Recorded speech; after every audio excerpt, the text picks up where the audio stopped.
নমস্কার বন্ধুরা, আশা করি আপনারা ভালো আছেন।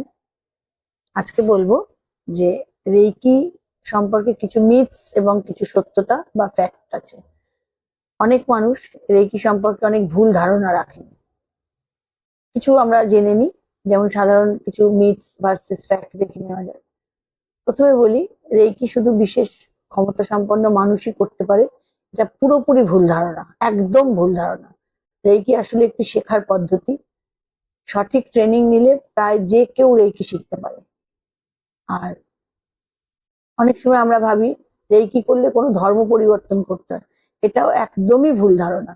রেইকি কোনো ধর্ম নয়, যে কোনো ধর্মের মানুষ রেইকি করতে পারেন বা প্র্যাকটিস করতে পারেন, শিখতে পারেন, শেখাতে পারেন। আর একটা হচ্ছে, রেইকি শুধু বিশ্বাস করলেই কাজ করে।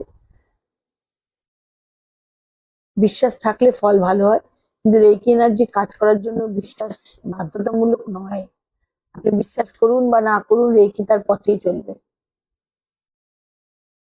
আর একটা হচ্ছে, রেকি করলে সঙ্গে সঙ্গে যে কোনো রোগ সেরে যায়। রেকি কোনো জাদু নয়। রেকি শরীর ও মনের হিলিং প্রসেসকে সাপোর্ট করে এবং ধীরে ধীরে উপকার দেয়। কিন্তু রেকি কোনো জাদু নয়, করতে থাকতে হবে, ছেড়ে দিলে হবে না।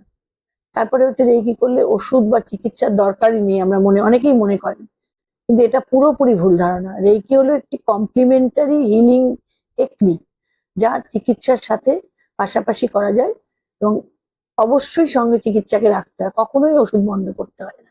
যখন দেখা যায় রিপোর্টে কমছে বাড়ছে তখন।